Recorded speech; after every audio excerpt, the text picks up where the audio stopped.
Our first speaker is Santos, who is a youth ambassador for two nonprofit organizations, the FYLC and GPN, which is a Global Peace Network. This 25-year-old, or young, depending on which perspective you take. I can't even remember. Cape Verdean young man enjoys reading, writing, poetry, listening to music, playing sports, and inspiring others. One thing most people don't know about him is that the guest music happens family over the phone. Now, without further delay, only welcome Ian Santos as he opens your eyes to a new perspective.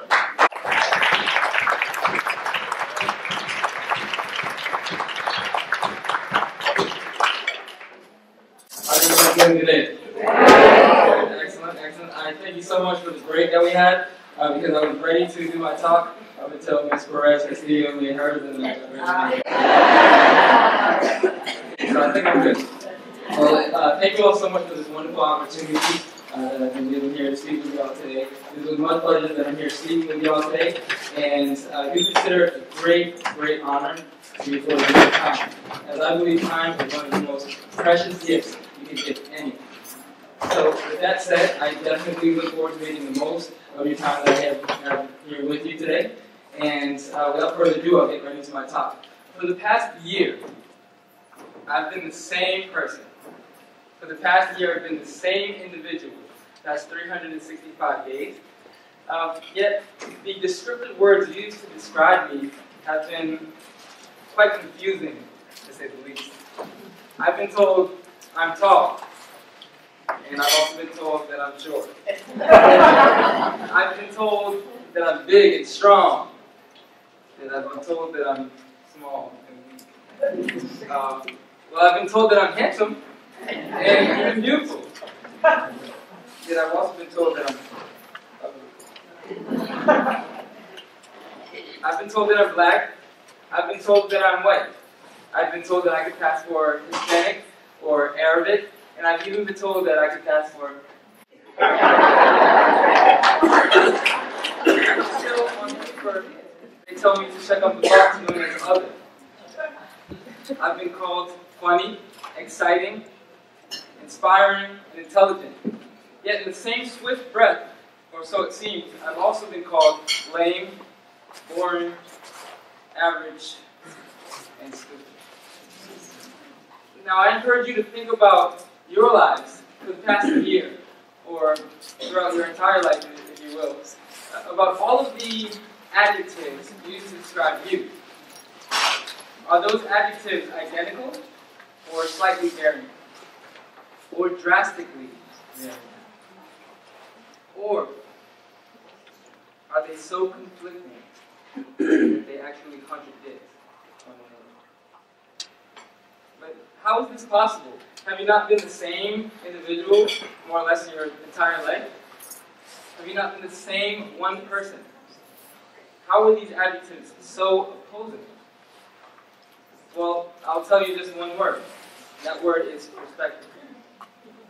Just as you see this finger I'm holding up here, we both are seeing the same finger, yet we are seeing it from different perspectives. You all are seeing a light side, slightly indented at the knuckle. And if you even get really close, you'll see a design so unique, so individually my own, that they can identify me in a world of people by a single fingerprint. And I'm seeing on the reverse side, a slightly darker side, with actually slightly protruding knuckles, and a flat surface nail. It is all a matter of perspective, you see. You see, perspective is influenced. It is influenced by religion, by geographical origin, by your literal standpoint, where you see it from which direction, and etc., etc., etc. But the main thing that influences our perspective is our attitude.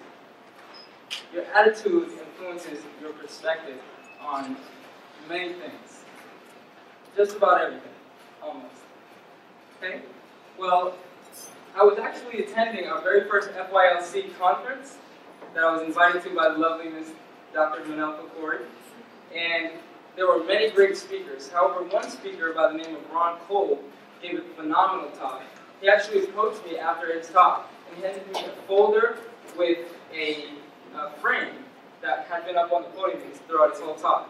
And before I could look down at the frame that was on top of the folder, he said, "I've taken note, and I've seen how diligently you were taking notes, how great questions you asked, and how attentive you've been throughout the whole entire conference with each speaker.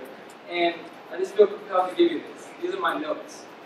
And I was so honored. After you walked away and we finished with our conversation, I looked down at the frame, and I brought it here with me today. It was a quote by the late Jim Rohn. The quote says, "It does not take effort to fail. It only takes deteriorating attitude about our future. By our attitude, we choose to act or procrastinate. By our attitude, we choose to read or not to read. By our attitude, we choose to blame ourselves or others. By our attitude, we choose to try or give up. By our attitude, we actually decide whether to succeed or fail. Attitude determines choice, and choice determines results. The only limit placed on our ability is our inability to recognize our unlimited potential." You see, there is an age-old question I'm sure every one of you in this room has heard before, and it goes like this: is the glass half empty or half full? And you see, I've actually heard many people try to answer that question, some applying their own logic and reason, saying, well, certainly if you pour liquid into the glass and you stop at the halfway mark, then it's half full. If you're emptying the glass or drinking from the glass, therefore it is half empty.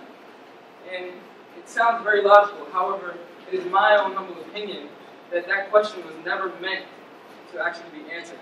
Somewhat of a rhetorical question. I believe that when someone is asking you that question, or when you're asking yourself, perhaps that question is meant for you to check your own attitude. Is it a lack mentality or an abundance mentality? Is it negative or is it positive? So with that said, I have two quick quotes that I would like to share with you all, and then I'll be done with my talk. However, the first one, before I say the first one, I would like to do a demonstration with you all. So if you could just loosen up your fingers and hands for a moment. And while you're doing that, I just would like to mention also, there is a gentleman whom I highly respect and admire who is no longer with us. But I did read in a book that I try to read as often as possible, who had said that, verily, I say unto you, if you have faith the size of a grain of mustard seed, you shall say unto this mountain, remove hence to yonder place, and it shall be removed. Then shall nothing be impossible unto you.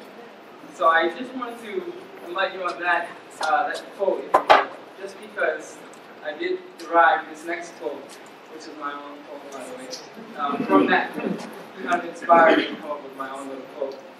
So now that you all have loosened up your fingers and hands, I would like you all to make a fist with either hand, perhaps a good hand, there we go. Now please do extend it out in front of you. Don't punch the person in front of you. I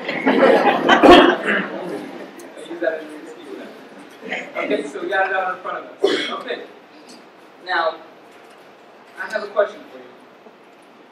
I believe, with that quote that I just told you all, that I can make a mustard seed to block a mountain, or to become the size of a mountain. Now, since there are no mountains in sight, obviously, and I do suppose no one in here has any mustard seeds, so I will kind of improvise and say that I myself will become the size of a mustard seed. Who believes I can become the size of a mustard seed? Anybody? We have one, okay. You got the faith in the mustard seed, you see? I just read that quote to y'all, nobody has faith. So, you got the fist out. I need you to, a little bit bigger than the mustard seed, we can say. So let's actually take our index finger and our thumb and make them to come close together, as close as possible without touching, as if you were holding a mustard seed. Awesome, everybody got that? Now, really quick, I heard that they were actually casting for the next Pirates of the Caribbean, so I need you to take your other hand and put it right over one eye. I hear you say, "Arr." You got some pirates?